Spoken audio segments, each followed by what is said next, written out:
D&D matters. So yeah, talk about D&D playing video game. Let's keep going till, there we go, we got a thing running. Alright, now I would make a new file for this, but the walking speed when you start this game is horrendously slow. So slow that I have it over double and it's still not particularly quick. But you've probably heard of Stardew Valley, and trust me, you're not missing much. There's not much plot going on. You're farming. It's farming game. There's some sort of plot happening, but so far nothing bad seems to have happened. And now I'm gonna ramble. I shouldn't declare I'm rambling. So D&D, right? D&D. They got that movie coming out. I made a stream about it. I'm very concerned that's not gonna be the strongest movie, but not much I can do about that.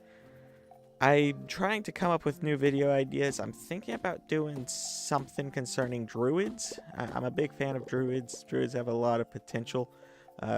Team trees, chop down the forest, all that. I stole that joke. That joke's stolen from... It's stolen from somewhere. It's on the internet. Somewhere in the internet. But anyways. So I'm thinking about doing something concerning druids. I made the Headspace Druids video where it was like... And that one was a lot weaker than I would have liked. So... Rewrite some certain aspects, I suppose. But... See, I ran out of video ideas. I need to come up with more, which is what I'm trying to do. So what happens when I stream is I try to be in a constant state of talking, and that helps cause something to pop up. I was going through some old notes, and I have a mountain D&D setting. I made a video about it early in the channel, but I've since privated it because it was really low quality. But the concept was, the entire setting was one massive mountain sitting in a kind of sea of clouds like Xenoblade 2 did it, but it's just one mountain that you can kind of explore. And what I really liked about it was I was able to, when I was designing combat and stuff, I was able to involve elevation into the combat. The time I tried to run it, unfortunately, the campaign got cut off short. I started trying to run it just before spring break, the year that COVID hit. It was like junior year of high school. So as a result, I never actually got to properly run that setting. I kind of want to go back and refurbish the setting a bit. But that might be a while. I also had another old video that I wanted to redo. It was the weather wheel. So I tried doing like an infomercial format or something. It's once again privated because low quality, but I tried doing a kind of infomercial format, and that was definitely the wrong take. But the weather wheel itself is still a really nice idea that I think there's a lot to play off of. So I need to go back and fix it. The main problem is I need to figure out how to market these things. So I guess it's not technically marketing, but you have the thumbnails and the titles in the YouTube videos. And those basically I casted a spell on accident. And those basically determine whether your video is successful or not. And as a result, I've noticed that I've been kind of bombing recently because I haven't gotten the thumbnails particularly good. So I can't just come up with a video idea. I need one that is also particularly, let me find my words. I need a video idea that also appeals very broadly, like people will click on. As part of why I'm playing this game, it was thrown to me in like a news article, probably a sponsored news article. It was Stardew Valley meets D&D, and I clicked on it, and I'm like, oh, people will click on that. So I bought the game, and the game's very fun. Let's see. There we go. The game's very fun. I promise you that. Well, fun in the Stardew Valley way of fun. See, I don't know why I came here to this location. I just zoned out and started walking through the forest. I guess that's what happens when you try to talk while playing your game. But yeah. So that's part of why I chose this. I'm trying to figure out how to do strong thumbnails and titles, and I'm really struggling on that. It's not about the excitement or whatever.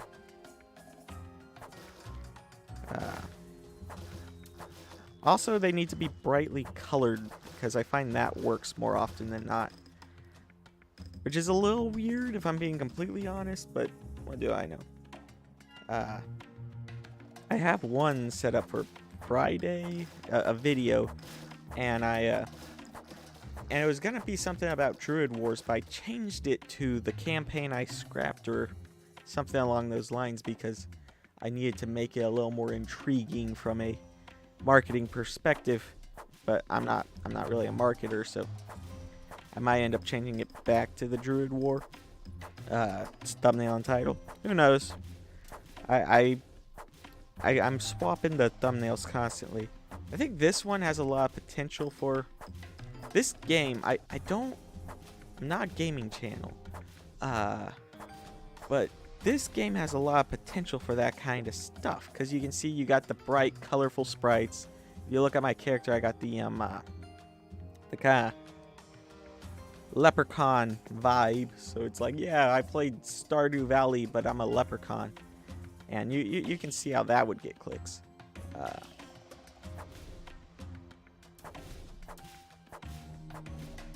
I don't need to focus mode for this. Just kill. So that's just kind of been my mindset for a bit. I might do... What am I thinking? I might do a video on alignment. I really like alignment in D&D. I often find it's underutilized. I am of the opinion that there's nothing wrong with alignment locking classes. Paladins should be lawful good. I know that's kind of controversial, at least among 5e players, but that's the appeal of the paladin. It's the holy warrior. So I tend to do... So if you're running a game, you need to set up accordingly. There's a lot of people that do oath to ideas for paladins, and I think those are really dumb so it would depend a bit on your setting, but the concept that you just through sheer belief in an ideal gain magic powers doesn't feel solid in my brain. But you swear an oath to uphold those ideas to a deity. Now you have an interesting class. I read I've read lots of editions. I've read some of the D&D editions, so I'll read other systems a lot. I first learned to play, and I still kind of primarily play 5th editions, 5th edition-ish, but I also kind of jump between systems. So if you're unfamiliar with D&D, jumping between systems is a great way to go about learning. So basically the concept is D&D is the first TTRPG, and there's other systems you can play, and those vary wildly. One of the more popular other systems is Pathfinder, but it exists more as the alternative, and part of the problem with things like it is simply being known as you are the alternative means your appeal only exists in not supporting the big company, and I find those to be kind of annoying. I've read a lot of fantasy systems. I normally run D&D because most fantasy systems don't do much to make themselves special. Though some of them do have better rule sets. I tend to lean into lore whenever I'm thinking about the run.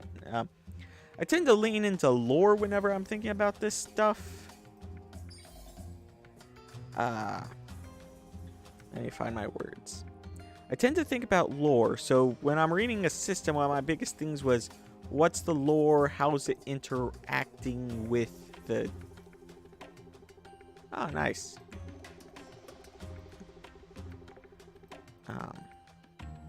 Faster attack speed. I don't see it. So a big part... The lore, right? So a big part of what appeals a system to me is the lore interacts well with the mechanics. So my favorite system is Star Frontiers. It's a sci-fi system from the 80s. And I'll talk about it for days if I have to. What it does is you have all the sci-fi elements. They're all interacting directly with the mechanics. So that makes the world feel very believable to me, very consistent within its same rules. So I never got to run it, but it's my favorite system just because of how well the lore is built around the mechanics. And of course the mechanics are a bit different from everything you run, probably. It's a roll... It's not a roll under. It's a... Well, it sort of is. It's a sci-fi system. It's D100, and you're rolling below a kind of calculated skill, basically. And there's more math in it than your average system, and it's one of the few systems that I would actually need a DM screen to run. DM screens are overrated. Yeah, that might be controversial, I don't know. If you're running 5e, I think the DM screen exists more as the reminder that you're the DM than anything else. Because a big part of it, right? So, the rules of 5e are really simple. People think they're complicated sometimes, particularly those who never read the rules. But the rules are not hard to remember or follow. So, what happens in 5e is you get a lot of people who can just recall most mechanics. And I'm not going to pretend I'm like magic or anything. But I can remember more than enough to run the game whenever I'm running the game. But Star Frontiers, since most ability checks are just a different variety of... Let me find my words. Since most of the ability checks are just a different variety of...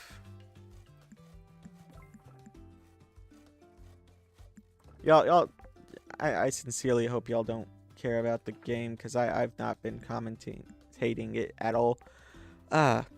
Since most ability checks in Star Frontiers have actual math involved in figuring out what you're doing, it'll be like 20 plus your skill level plus whatever.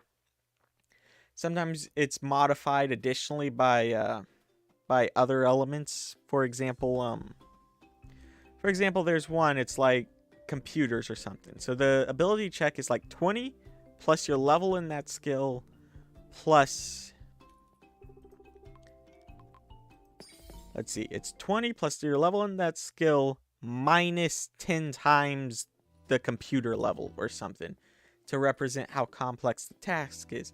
So there's so much math going on within it that it becomes very different. I don't know what the quest is. It just says enjoy festival. So I guess I can talk about the game for a moment, but you get this variety of doodads. You talk to people. Like all Stardew Valley ripoffs, they added dating sim elements. Here's the merchant.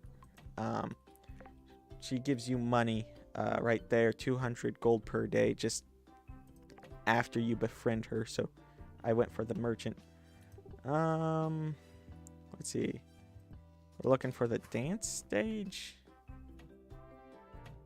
Is this a state? I'm very confused.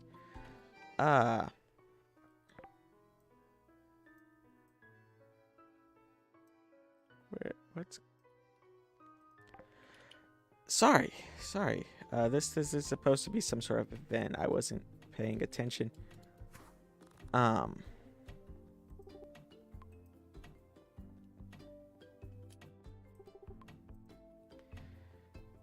Sorry, I got distracted. So it had a very interesting skill system. I really liked the skill system.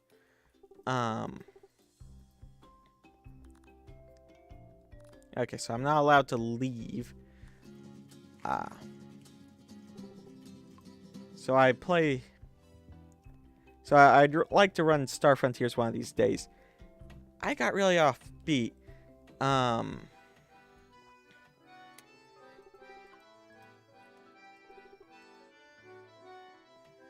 need to figure your words out. Figure your words out.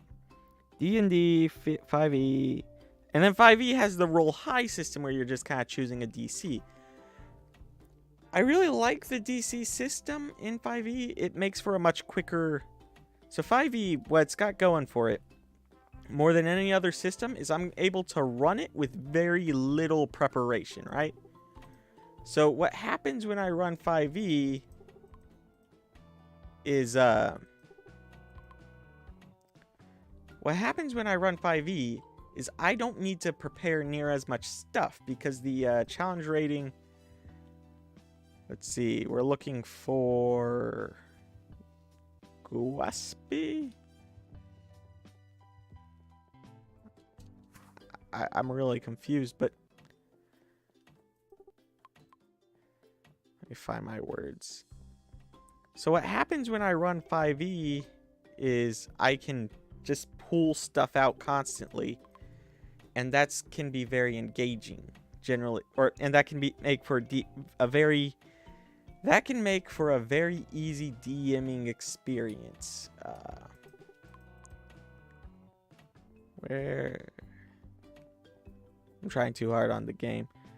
So it makes for a very engaging DMing experience, which is why I tend to run 5e.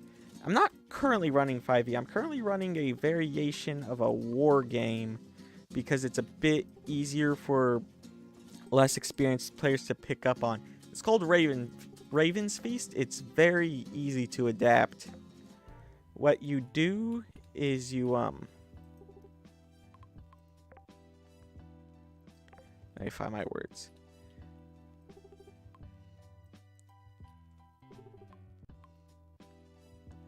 Okay, so what you do for Raven's Feast is it's like a roll under d6 system, and it basically exclusively does combat. So there's no real out of combat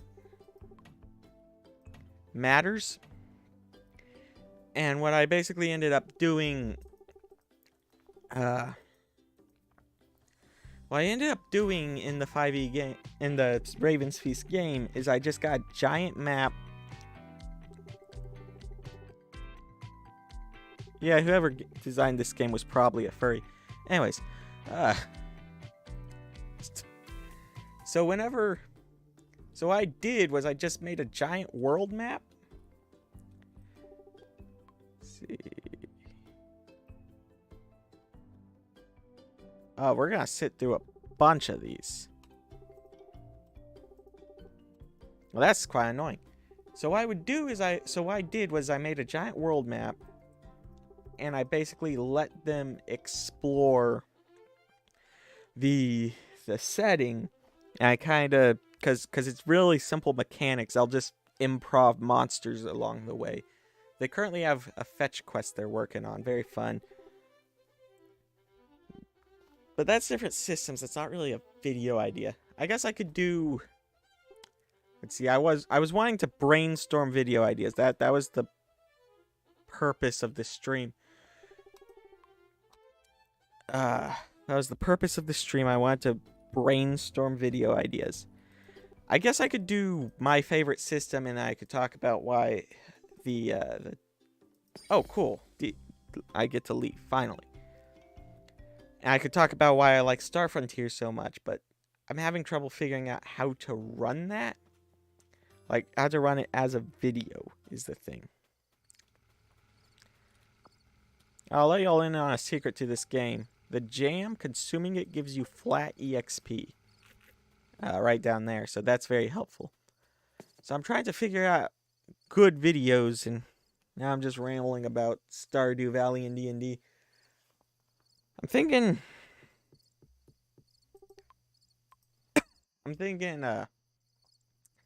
I've been doing a lot of the kind of story formatted videos. I'm thinking I need to try and do some more like in character concepts.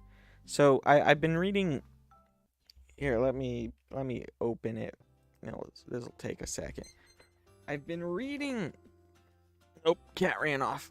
I don't even think you could see it. I've been reading the complete works of H.P. Lovecraft. It's very interesting. It kind of hits your... what's happening in the game? Whatever. I've been reading the complete works of H.P. Lovecraft. Fantastic short stories. Yeah, you know, at least the first 5 were. And what's really interesting is they're all told, like, POV from a character in universe. And that's normally the case, but it's like it's talking to the audience as I am a character in this universe. Like, oh, this is my final testament, or oh, I'm about to self-delete, and this is why. And it talks about the insanity and stuff that led to that point. One of them talked about like drug addiction that resulted after encountering one of the Lovecraftian creatures. A lot of obelisks, weirdly. I don't know what the deal with the obelisks are, but a lot of stuff in the books, and I really like that format, and that inspired the I called it A Ranger's Tale, I think is what the title of that video was, and that was in character. I was going, hello, I'm the blah blah blah, and this is the story of the time that I did the thing that was super cool. I might want to do something like that. I'm remembering I had one character I really liked. He was called Amos. It was like a druid fellow. I feel like if I did like a in-character story of how his adventure began, that could be a very interesting video. But the problem is, once again, I have to figure out how to market that, because the Ranger's Tale did quite poorly. Because what are you thinking when you click on it, right? And that's the problem. So I need to figure out how to market the concepts, and that's the entire process of YouTube, as I understand. It's just good thumbnail, good title, success. Like the videos need to be good too. Don't misunderstand me. But more often than not, it seems to be a matter of the thumbnails and the titles that determines my success, as opposed to the actual video quality, which bothers me a lot. Like I had a. Let me open it. I can probably find it. Yeah, no one's watching. I'm talking to nothing. But anyway, I had a video. I'm pulling it up. Sorry. I had a fairly recent one. I was very happy with it. Yeah. This is painful. It was the Headspace of Rogues, and I've been doing the Headspace video series. It's like a POV of a set of characters. I'm getting rambly. It's like a POV of a set of characters, and I've been going through the classes. I did Headspace of a Rogue. The problem with the Rogue is it's all dark. Like, there's no bright colored roguish artwork. So as a result, what ends up happening is all of the thumbnails I made were pretty darkly colored, and most people watch YouTube with a dark background. So what happens is it just kind of disappears into the page whenever you're clicking on it, and thus it's gone. Currently I have it as like a bloody knife or something, because that's the brightest colored image I could come up with for the Rogue. And maybe I just don't understand marketing well enough, and I'm trying to figure it out. But that was like, it was one of my best videos, and so far it's done quite poorly, so it's really more marketing than it is anything else, and I'm trying to think through the process, and I don't really know it. That's why I'm here. I'm trying to think of what I want to do next.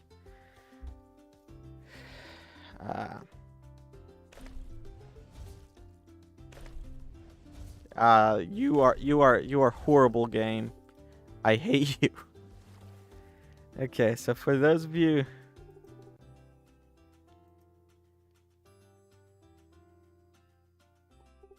what's going on?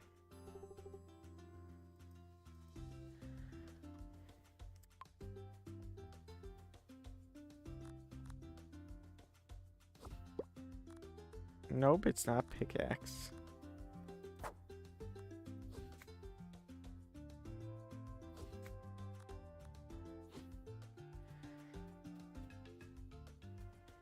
Maybe it's fire? Nope. Okay, well, there goes my beautiful farm. I'll figure it out later.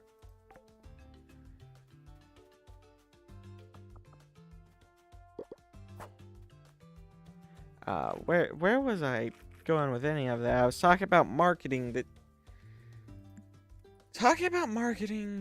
I was talking about marketing, and the problem is I still don't actually know what the solution is. Let's see.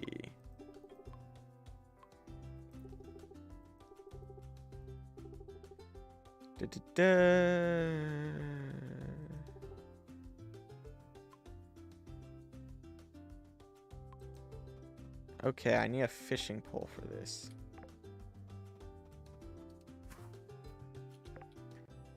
Let's see.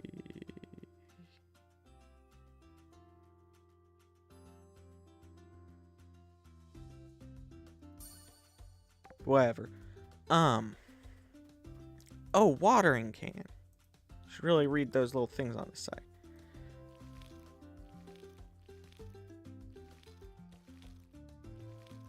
Here, can I do this? Guess I should have cast it closer. Didn't even work. Okay. So I need to make a video, and I'm trying to think of the correct way to go about it. And that's just kind of been what's been running through my head.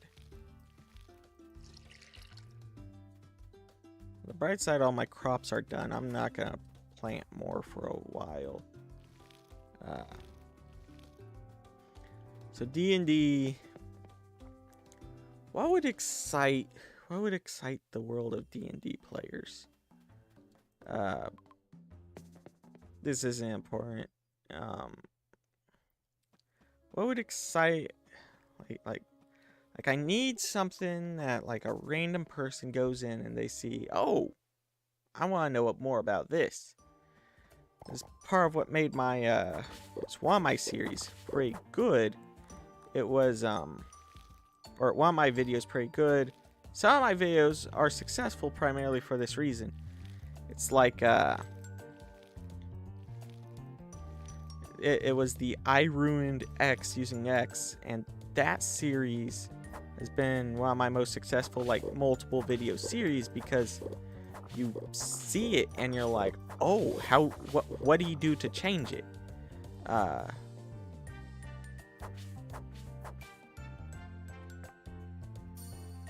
But I can't really. So it's like I ruin a race using another thing. And 300.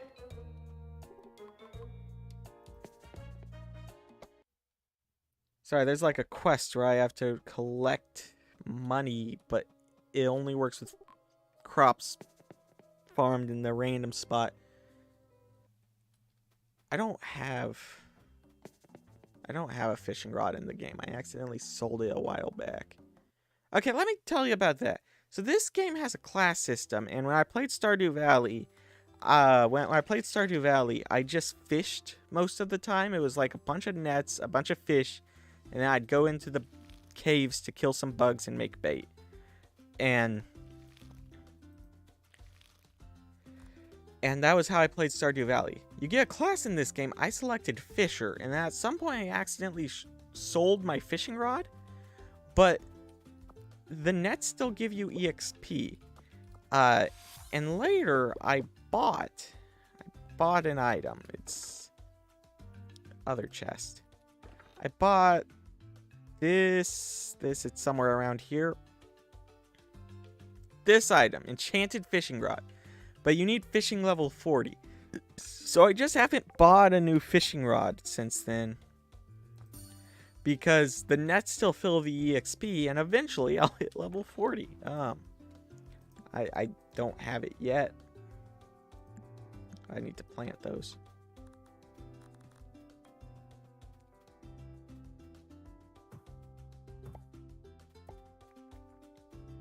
Cat, please get out of the way of my screen. Y'all can't see him. Ah.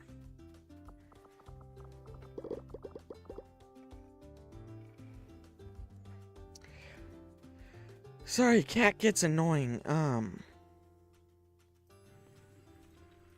Start doing that. But I sold my fishing rod and just haven't bothered with anything.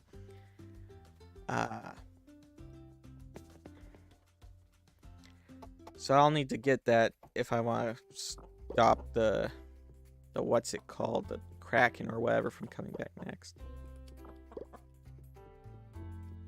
I had a lot of thoughts. I'm not really sure. I need to figure out. Need to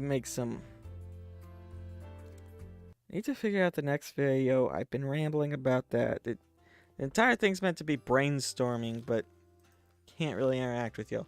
I've been wanting to do for some time, like live world building as a stream, because I feel like that could be a very exciting streaming concept.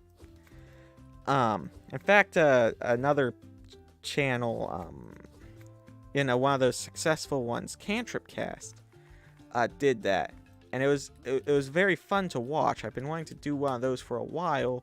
It's just the problem is I haven't done that, or I don't have the audience to have people to interact with if I do that. So it would just end up kind of like this, where I'm talking to nothing. At that point, I might as well just world build alone, because watching and post might not be I don't think would be particularly fun. I'm not even sure if this will be fun. I might even scrap it or hide it afterward. But hey, what do I know? Maybe this will be my most successful stream. Yeah, one of them I did fairly recently. I forgot what it was that the D&D is concerned, that the D&D movie reviews are concerning. That got like 200 views, which for me is okay. And what confused me about it was it was a stream, and the streams don't. And people clicked on it. People thought, hey, that's an exciting stream concept. So maybe I should just focus in on streaming. I don't know. But I really like the videos. I just need to come up with the next story to tell. I could do my first character. My first character was a druid named Amos. You can see I use it in video games a lot. Essentially, for those of you that are not biblically inclined to be aware of this, Amos was a book of the Bible. It was this prophet fellow. He mostly just foretold how everything's gonna go poorly. Let me find my words. He mostly just foretold the ends of the days and blah blah blah. But that was just.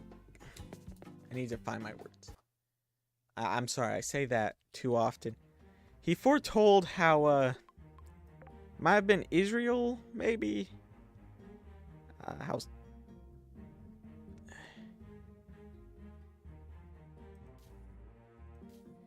He foretold how God was very unhappy with how they were behaving in a point, and historically that area of town fell, like that area of that kind of country that was existing there fell something like 10 years later, roughly.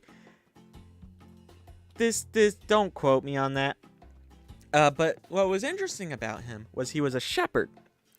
So he was basically, it was a shepherd dude, which was described by my pastor as a sheep broker. Basically, he was the one who traveled and then sold. So because he traveled so much, he was called to do the prophesying and do the things.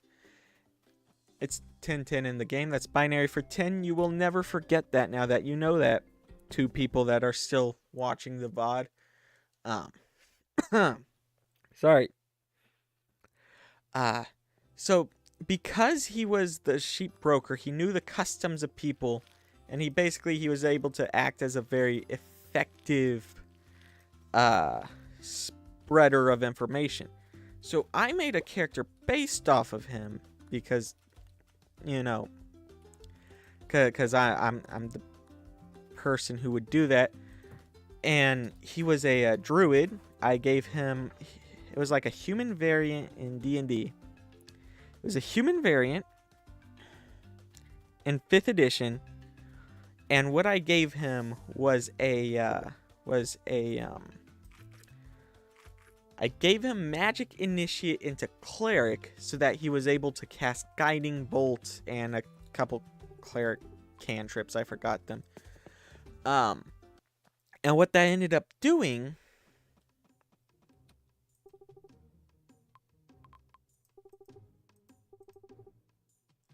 Alright, I'm sorry, I need to read this. Okay, so we're looking for bombfish.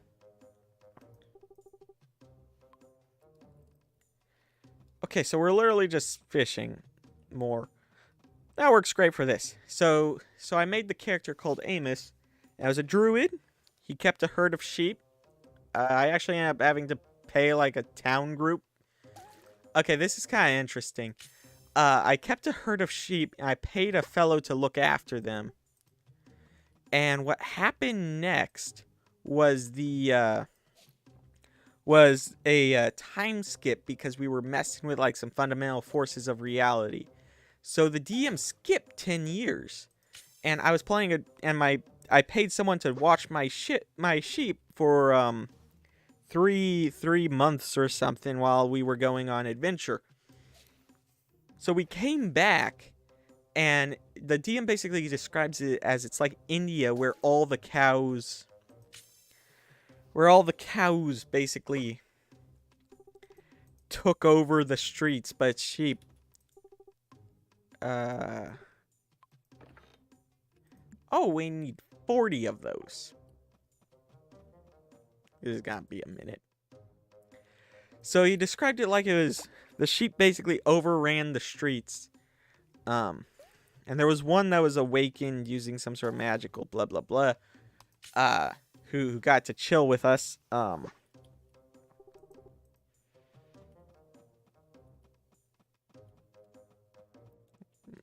fish. But all of the other sheep were just in the wilds.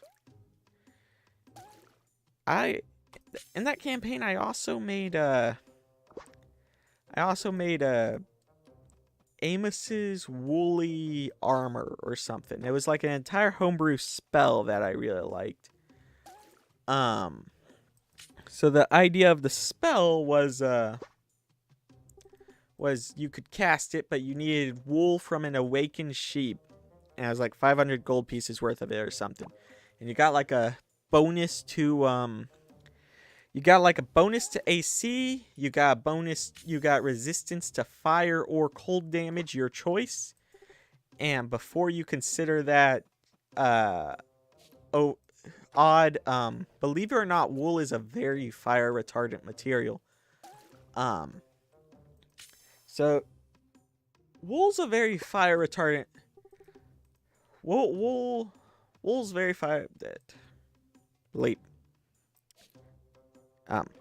Wool's a very fire retardant material. So what happens with it is sheep are not particularly bothered by forest fires near as much.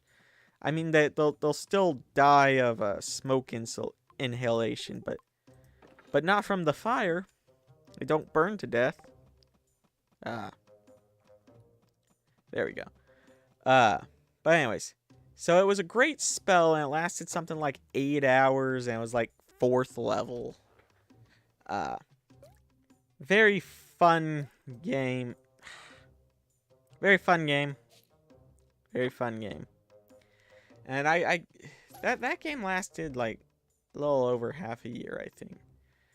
I was talking online, and I'm in a Discord server with this one guy that's like 40, and he talks about it, and his game's like a good length game for him back in the day was something like 3 years, and a good length game for me and a lot of other newer D&D players is like 6 months, and I always found that interesting. Not a ton to be said about it. It's just game preferences change. I really like some of the older editions of D&D, the way their encounters are built and stuff. But it'll be... But can't really convince people to run them is the main problem. I'll normally hold like a vote as to what we run for my group. At least I did for a while. I think I kind of swung the more recent one without as much negotiation, but the more recent game without as much negotiation, but that was done very meticulously to make sure the players didn't catch on to me changing the game too heavily. I changed systems a lot. We were playing my homebrew system, Cards and Crusades, for a while. Loved the system. Still not properly balanced. I had it on Kickstarter a while back, and it talk about a failure. Man, that people don't want to hear me marinate on failure, but it was a whole thing. And now I look at, I like the system still. It's just I don't have the money to get the art and whatnot to get it published, and it needs significant playtesting to fix the balance. I added some concepts to it as we went, and some of them are probably better scrapped at this point.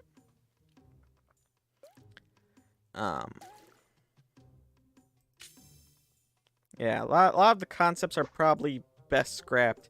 It was designed kind of for modern audiences. Better than 5e was, because I had the mechanics tied to a deck of playing cards, and it's basically what's in your hand is what you're able to do in a turn. So what happens in the game is, because what's in my hand is what I'm able to do, is because what is in my hand is what I'm able to do, and it's all noted clearly on the character sheet, you can very quickly learn the rules of the game, and your turns go fairly quickly. And your turns pass quickly, because I ran this group with Icewind Dale, and then I ran them through some homebrew D&D before we swapped 2 Cards and Crusades. And it was designed entirely around...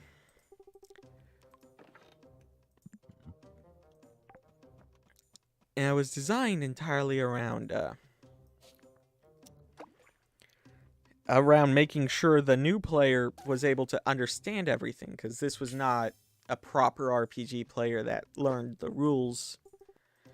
And I wanted to make a system designed for that, and I did, and it's just not balanced at the moment. It was like 1 encounter a day, mostly travel, a lot of travel mechanics. I like my travel. I feel like travel needs a lot more stuff. It was as interesting as I felt like I could get travel to be, but I kind of screwed it up slightly, and the players just ended up foraging 6 weeks of rations in advance. But the entire thing was fascinating. I have...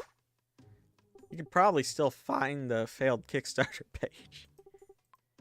I hit the wrong button. I really liked it. It's just the problem was I lacked the funding appropriate to publish it, and just ended up dying with some other stuff. I mean, I still have a decent amount of the concepts. Could I make a YouTube video out of it? Tell you what, it had one particular concept that I could probably talk about in theory.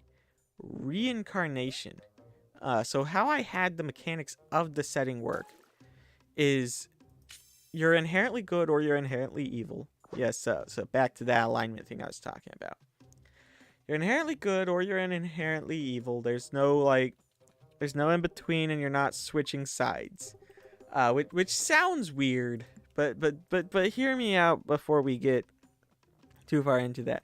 Both sides being a good party does not mean you can't have conflict between good people. There are plenty of disagreements between people who are both have good intent. But more importantly for our purposes right here, the monsters are inherently evil. And it's mostly human races that are inherently good. And then you know that bad humans are like rare exceptions to how it works. So how it works is you die, and when you die, you reincarnate on a oh, I should have been getting that sooner. Uh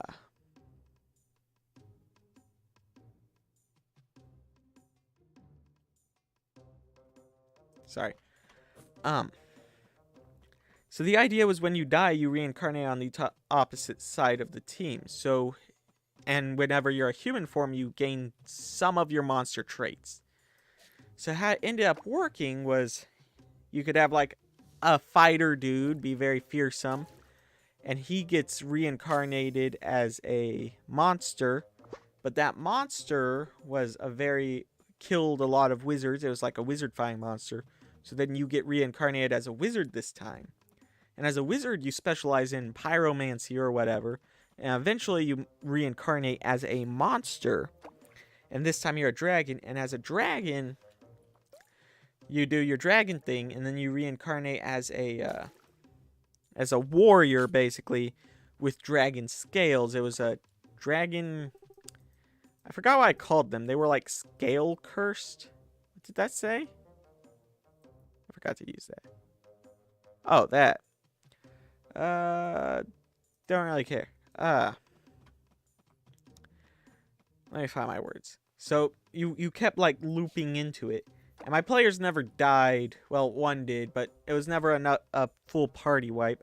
But as part of it, whenever a player died, I could place their reincarnation somewhere on the map.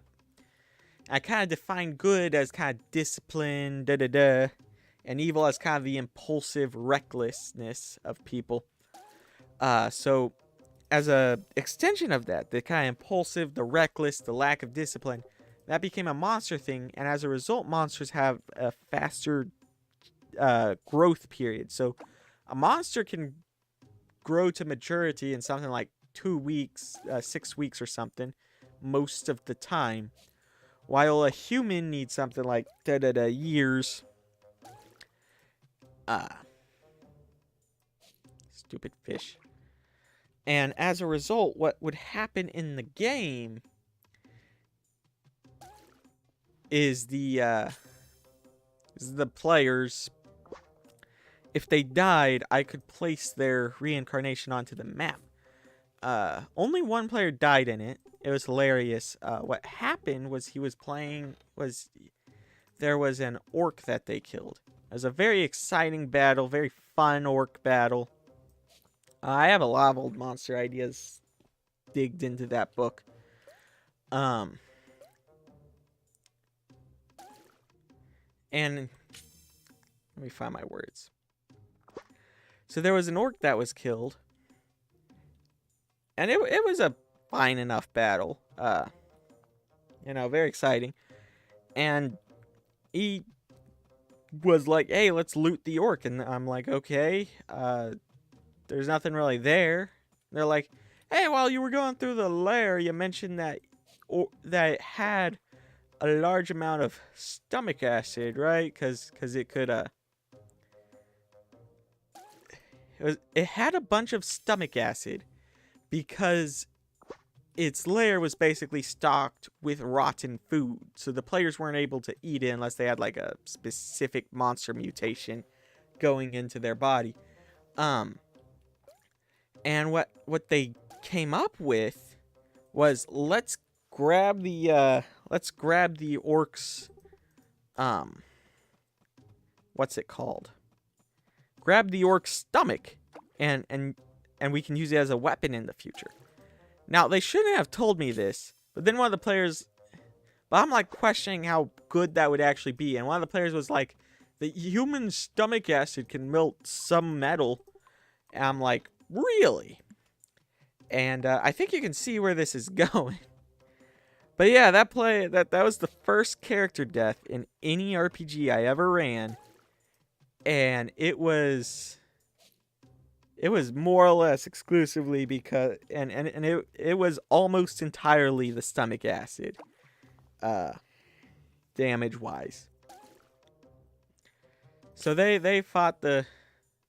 So yeah, one of the players died. Just melted into stomach acid. But here's the worst part. This is a kind of insult to injury moment. One of the other players, we nicknamed him Trollkin. He was playing in a dwarf with he was playing a dwarf with a bunch of like tank abilities. So he was more or less unkillable because once again the balance of the game was bad. So he walked in like, okay, maybe I can recover some of the stomach acid now that he's dead. And he failed his check too. I splashed over his feet and he got like a sunburn. Basically. A sunburn equivalent after the other guy melted to death.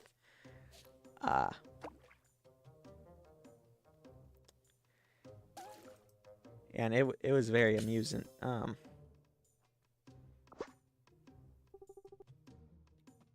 I hope someone dies unceremoniously to a seemingly random item in the D&D movie. Like, they have that sorcerer fellow. Like, I want him to just fall into a pit trap halfway through and just die, and then the rest of the party just loots his body and leaves a rotting naked corpse behind.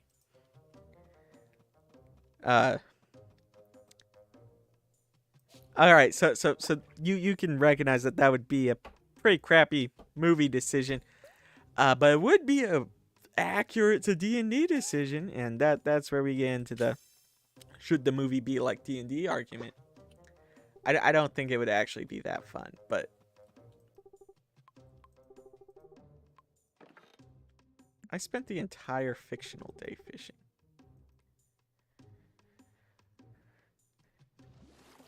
What time is it? It's 10:50. I've been going for almost an hour. I'll probably do my first character video. I can probably do a decent amount of stuff talking about the many adventures of Amos. That campaign ended short. At some point in the future, my character was gonna lose an arm. That was part of the time stuff that we learned.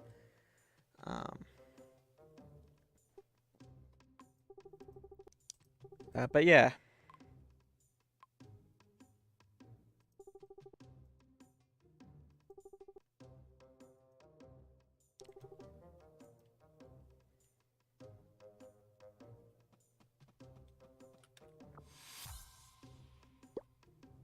Is that just a flat? Oh no, I got a toy. Okay. What was I looking at? This. Make it cheaper to build new nets.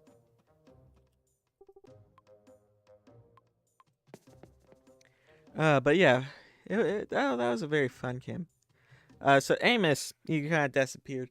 I like to think at this point the character's kind of wandering through the multiverse, which we didn't really get into multiverse stuff in that adventure. I like the idea that he's just wandering anymore.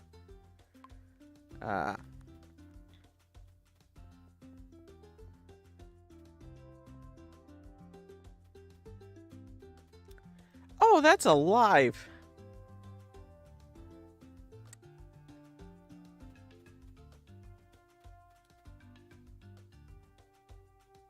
I didn't want that then. Oh, you could tell I put him for the display. Whatever.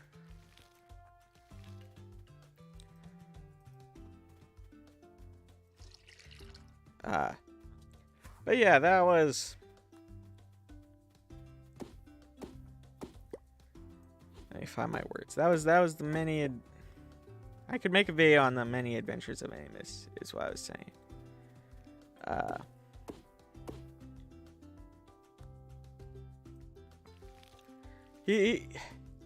was talking about his biblical inspirations earlier, right? So he was based on the Bible person, and I kind of brushed over the fact that he was a shepherd. But he had purpose. He was paranoid. So biblically, the fellow predicted the downfall of the world. So in universe, my character was just the most intensely paranoid dude. I actually bought a magic item and then didn't use it because it might have been cursed. DM told me it wasn't cursed, but yeah. I think I ended up contributing it somewhere else or something. I don't remember exactly. But yeah. Fun character, loved the character. So that was also part of it. And he was the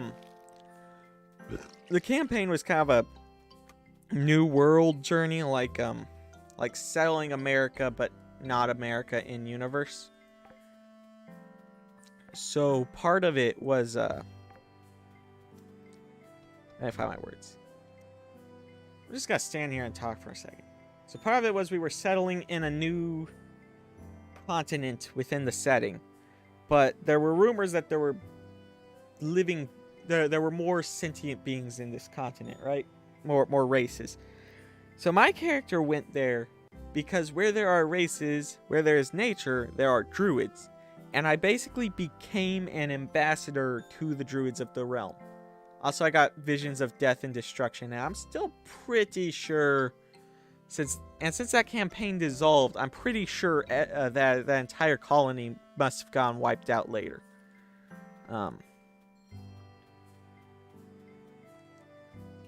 That's probably what happened, but yeah, I also had like I had the twig of Yggdrasil. It was well, you know that Norse tree? We found that random Norse tree, and I got the twig. I got a branch, and it was a very overpowered magic item, and it was given to me through this method. I'm pretty sure. I never asked the DM about it, so this is pure speculation. I'm pretty sure it was given to me through that method because that was the only way I wouldn't think that the item was cursed. The DM modified a lot of stuff. It was a very overpowered game. We had a deck of many things, and I initially was terrified of it. So I didn't draw anything from it. And he gave me a bonus to wisdom or something for not drawing from it. But I was looking at very generous DM, I know.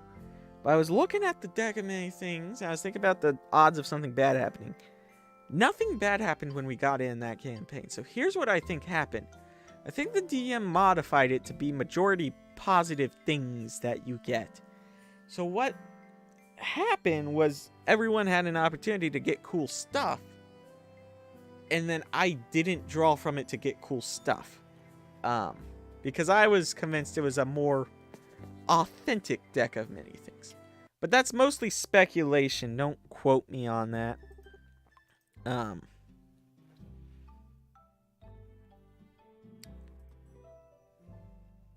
I think I asked him about it way afterwards. It was a Discord game.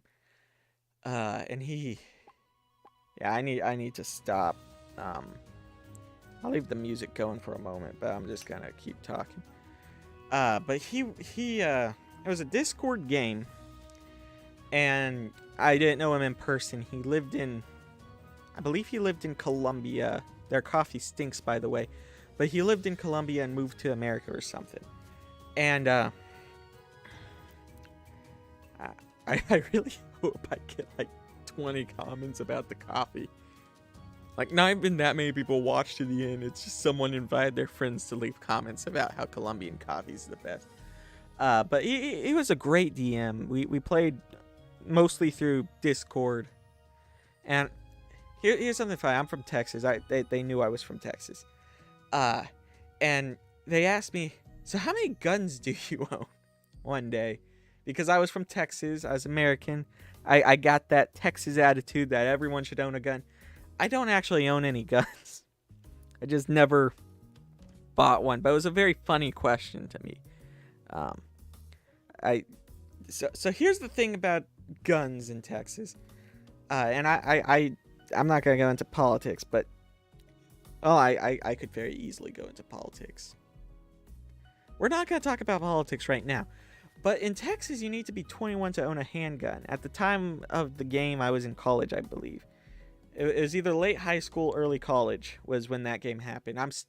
I recently got out of college, but I'm kind of waiting on a age requirement for the job I want to do. To get a handgun in Texas, you need to be 21. More specifically, it's like a short barrel gun.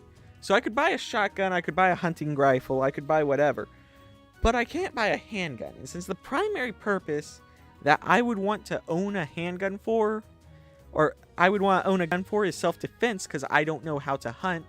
I should learn how to hunt at some point. I want to do that eventually. But since the primary purpose of owning a gun is self-defense, and I can't carry around a shotgun, I just never bought a gun, and my parents never had any guns in the house. Not because they were anti-gun, but, you know, I wasn't the only person there. Let me find my words. I have many siblings, so for a large chunk of time there were a lot of children in the house, so they never got a gun. Yeah, I want a gun. Sorry, I got rambly about guns at the end there. Peace out.